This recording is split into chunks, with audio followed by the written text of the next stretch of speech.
कहानी एक कंट्रोवर्सी के इर्द गिर्द रहती है, जहां 17 साल के एक स्कूल स्टूडेंट ली योंग पे एग्जॉर्सिज्म कर रहे फादर किम पर सेक्सुअली हरेसमेंट का एलिगेशन लगा है। ली कोमा में चली गई है, पर फादर किम का उस पे अभी भी एग्जॉर्सिज्म कंटिन्यू रखने की कोशिश ने सबको शक में डाल दिया है कि क्या सच में ली शैतान के वश में है या फादर किम अपने करतूत छुपाने के लिए उसे एग्जॉर्सिज्म के जरिए मारना चाहते हैं। दोस्तों, आज की मूवी द प्रीस्ट 2015 में रिलीज्ड एक साउथ कोरियन हॉरर थ्रिलर पे बेस्ड है। IMDb रेटिंग 6.4 है। तो कहानी को पूरा एंजॉय कीजिए, और उससे पहले please subscribe to my channel and hit the bell icon for new videos. तो अब शुरू करते हैं। हाल ही में रोसिक्रूशन चर्च से एक ऑर्डर पास हुआ होता है, जिसके बारे में दो फादर्स बातें कर रहे होते हैं।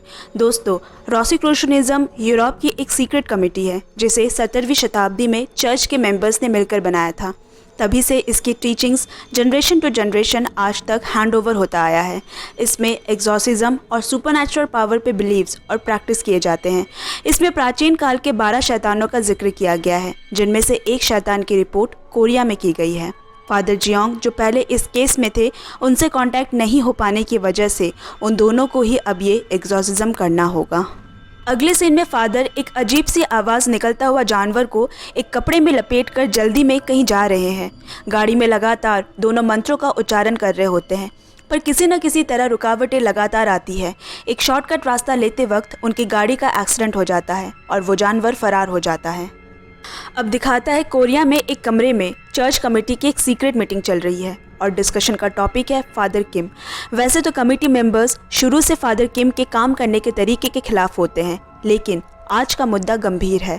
होता यह है कि हाल ही में फादर किम ने फादर जियोंग को एक स्कूल गर्ल ली योंग के एग्जॉर्सिज्म में असिस्ट किया होता है, जिसके बाद से फादर जियोंग कोमा में है। और साउथ कोरिया चर्च कमेटी का अगले एग्जॉर्सिज्म के लिए सपोर्ट ना मिलने पे फादर किम ने क्या किया, उन्होंने डायरेक्टली रोसिक्रूशनिज्म कैथोलिक चर्च यूरोप से परमिशन ले ली है।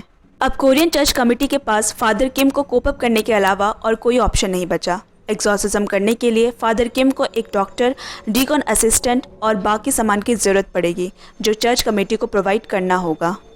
लेकिन इस वाक़े के दूसरे दिन ही ली हॉस्पिटल की खिड़की से कूदकर सुसाइड अटेम्प्ट करती है, जिससे वो कोमा में चली जाती है और ये केस क्लोज हो जाता है। पर 6 महीने बाद फादर किम दोबारा उस पर एग्जॉर्सिज्म की तैयारी शुरू करते हैं। उसे एक डीकन की ज़रूरत है, जिसके लिए वो सियोल कैथोलिक यूनिवर्सिटी जाता है, जहाँ फादर जियोंग ने भी कई क्लासेस लिए हैं। पर फादर किम 1986 में ही जन्मे कैंडिडेट के लिए डिटरमिन्ड होते हैं, जिसे द ईयर ऑफ टाइगर कहा जाता है। लास्ट ईयर के स्टूडेंट चोई को डिकॉन के लिए चुना गया और उसे फादर किम के फॉर्मर डिकन असिस्टेंट पार्क के पास भेजा जाता है केस रिलेटेड पूरी डॉक्यूमेंट्स कलेक्ट करने। चोई एक केयरफ्री लड़का होता है, जिसे अपना काम पूरा करना आता है बिना किसी डर या संकोच के। डिकॉन पार्क के घर के बाहर सीढ़ियों पे एक कुत्ता बंधा होता है, जो उस पर भौंकता है, तो चोई चालाकी से उसे अवॉइड करता हुआ दरवाजे तक पहुंचता है। डिकॉन पार्क अकेला ही रहता है। वो पहले फादर किम को ली योंग के एग्जॉर्सिज्म में असिस्ट कर रहा था, पर किसी वजह से पीछे हट गया। एग्जॉर्सिज्म के सारे डॉक्यूमेंट्स और रिकॉर्डिंग्स उसे हैंड ओवर करने के बाद चोई ने उससे पूछा कि उसने ये केस क्यों छोड़ा। पार्क उसे इनडायरेक्टली वार्न करता है। तभी फादर किम दरवाजे पे नॉक करता है। फादर किम चाहता है कि पार्क इस केस को कंटिन्यू करे, पर डिकॉन पार्क कोई रिस्पॉन्स नहीं देता। फिर फादर किम दरवाजे से ही लौट जाता है। डिकॉन चोई वहाँ से निकलते वक्त फिर उसी कुत्ते के सामने होता है, और वो बचपन की उस घटना को याद करता है जब एक कुत्ते ने उसकी बहन पे अटैक कर उसे मार दिया था और वो कुछ नहीं कर सका। सोर्सेस से फादर किम को पता चलता है कि उस रात ली योंग का एक्सीडेंट उन्हीं फादर्स के कार से हुआ था। वो उसे वही छोड़कर आगे बढ़ गए, क्योंकि उन्हें वो काम जल्दी करना था, पर उनकी भी एक्सीडेंट में मौत हो गई, जो पहले सीन में दिखाया गया है। यहाँ चोई ली के एग्जॉर्सिज्म रिकॉर्डिंग सुनता है, जिसमें एग्जॉर्सिज्म के दौरान ली फादर किम पे उसे टच करने का एलिगेशन लगाती है, जिसे सुन चोई शॉक्ड हो जाता है। आधी रात दरवाजे पे नॉक होता है, पर कोई जवाब नहीं देता। दरवाज़ा खोलते ही वही कुत्ता जो डिकॉन पार्क के घर में था, अब चोई के सामने खड़ा है, जो उस पर अटैक कर देता है। चोई उस पर किसी नोकीली चीज़ से वार करता है, पर सामने खून में लथपथ उस कुत्ते की बजाय उसकी बहन होती है, और तभी चोई नींद से जाग जाता है। ये सब एक सपना था। उसी वक्त फादर किम का फ़ोन आता है, जो उसकी घबराहट सुनकर पूछता है कोई बुरा सपना देखा। चोई उसे अपना सपना बताता है और फादर किम समझ जाते हैं कि असर अब शुरू हो चुका है। अगला दिन 15 जुलाई। इस दिन का फादर किम को 6 महीने से इंतज़ार था। इस दिन का लूनर कैलेंडर में बहुत बड़ा महत्व है। चाइनीज़ बुद्धिज़्म में कैलेंडर के 7वें महीने को घोस्ट मंथ कहा जाता है। ऐसा विश्वास है कि इस महीने में धरती और परलोक के बीच के द्वार खुल जाते हैं, जब मरे लोगों की आत्माएं धरती पे घूमती है।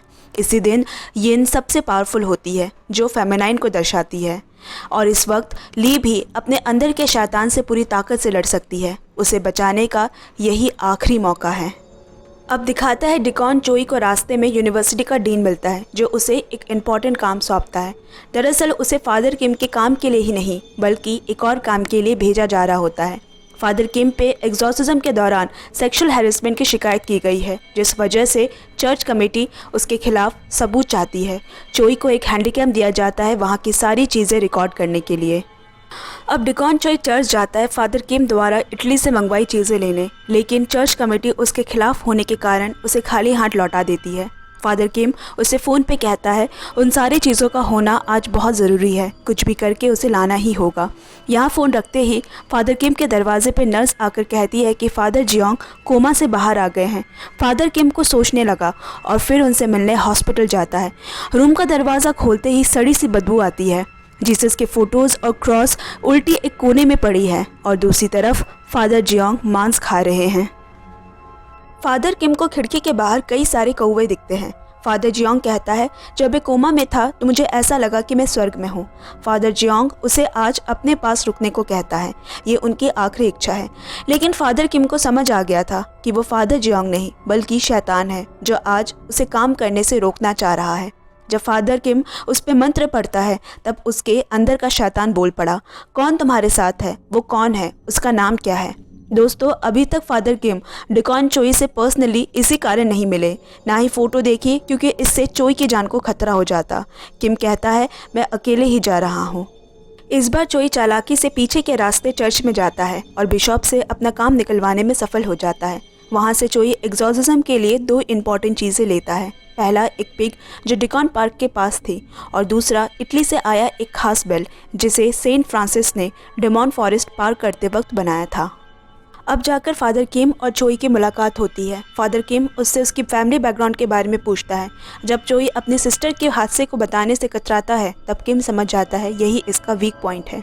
वो चोई को आज के होने वाले काम के लिए पहले टेस्ट करता है, और जब फादर को भरोसा हो जाता है तो वो उससे कहता है एग्जॉर्सिज्म विल पावर का खेल है बस, और उसे कुछ इंस्ट्रक्शन देता है, जैसे कि उसे सिर्फ दूर से असिस्ट करना है, शैतान के सामने खुद को एक्सपोज नहीं करना, ना उसकी तरफ देखना है, ना उसकी बातों का जवाब देना है। अब दोनों ली के घर में हैं, जहां ली के पेरेंट्स ने शैमन बुलाया है, जो एक तरह के तांत्रिक होते हैं। काफ़ी दिनों से उनकी तरफ से कोशिश चल रही होती है, लेकिन अब तक कोई फ़ायदा नहीं हुआ। उनके चले जाने के बाद फादर किम, असिस्टेंट डिकॉन चोई और डॉक्टर रूम में जाते हैं। उस रूम में सड़े मांस की बदबू फैली होती है। डॉक्टर ली के वाइटल्स चेक करता है। फादर किम डिकॉन चोई को शैतान के पहले इंट्रोडक्शन से शुरुआत करता है। शैतान को एक आदमी का शरीर चाहिए, और उसी की तलाश में उसने सुसाइड करने की कोशिश की पर नाकामयाब रहा, और ली के कोमा में चले जाने से शैतान उसकी बॉडी में फंस कर रह गया है। अब डॉक्टर फादर किम से पेपर साइन करवाता है, जिसमें आज के एग्जॉर्सिज्म की पूरी जिम्मेदारी फादर पे है। एक्सोसिज्म की तैयारी शुरू होती है। नमक से एक मोटी लाइन खींची जाती है, जिसके उस तरफ चोई को रहने की हिदायत देते हैं। यही उसकी लाइफ लाइन है। चोई चुपके से वही हैंडीकैम को सेट करता हुआ पकड़ा जाता है। अब फादर किम शैतान को जगाने की कोशिश करता है, जो इतने दिनों से शैमन के शोर शराबे से नहीं जागा, वो फादर किम के जगाने से जग गया। और ली जवाब देती है, फादर मैं बिल्कुल ठीक हूँ, मेरे हाथ पैर खोल दें। मंत्रों का उच्चारण होता है। बिल्ली, जिनको दोनों दुनिया के द्वार के बीच का माना जाता है, उस कमरे के बाहर इकट्ठे होने लगी। थोड़ी देर बाद कमरे के हर कोने से कीड़े मकोड़े चूहे निकलने लगे, और थोड़ी देर में ली के मुंह से भी कीड़े निकलने लगते हैं। फादर किम और शैतान के बीच सवाल जवाब होना शुरू होता है। फादर किम पूछते हैं, तुम कहाँ से आए हो? जवाब आता है, हम यहीं हैं, हर जगह है इस धरती पे। फादर पूछते हैं, तुम यहाँ कब तक रहोगे? जवाब आता है, इतिहास उठाकर देख, युद्ध, अशांति, महामारी, बाढ़, सूखे, सब तरह की यातनाओं का कारण हम ही तो हैं। हम हमेशा से इंसानों में शामिल हैं। फिर फादर किम पूछते हैं, तुम यहाँ क्यों आए हो? ली हंसने लगती है। फादर उसे कहता है, तुम अब भगवान की नज़र में आ चुके हो, अब छुप नहीं सकते। जवाब आता है, मुझे एक आदमी का शरीर चाहिए, पर इस लड़की ने मुझे अपने शरीर में पकड़ के रखा है। जो कि मर ही नहीं रही। डिकॉन चोई फादर को बताता है अब तक शैतान ने 4 भाषाओं में जवाब दिया है। अब दूसरा चरण शुरू होता है। फादर किम के इशारा करते ही चोई सेंट फ्रांसिस की बेल बजाने लगा और उसकी आवाज़ ली से बर्दाश्त नहीं होती। उसके कान से खून निकलने लगा। शैतान दर्द से चीखने चिल्लाने लगता है। उसके बाद ली खून की उल्टी करती है और सब शांत हो जाता है। फिर ली कहती है मैं ठीक हो गई हूँ, मुझे छोड़ दो, लेकिन फादर किम उसे नहीं छोड़ते। तब ली रोते हुए कहने लगती है यह आदमी मुझे गंदे तरीके से छू रहा है, मुझे बचाओ इससे। चोई को यह सुनकर गुस्सा आ गया और वह फादर किम का गला पकड़ लेता है, लेकिन इस बीच उसे ध्यान नहीं रहा कि उसने अपनी लाइफ लाइन क्रॉस कर दी है। ये शैतान की चाल थी जो उसने पहले भी चली थी जब उसने फादर किम पे टच करने का झूठा इल्ज़ाम लगाया था। ली चोई को देखकर हवा में सूंघती हुई कहती है आदमी की बू। चोई के चेहरे में घबराहट साफ नज़र आती है। वो बेल को फिर से बजाने जाता है, लेकिन उसके हाथ मानो वहीं जम गए। शैतान भाप गया कि उसका भगवान पर से विश्वास डगमगा गया है।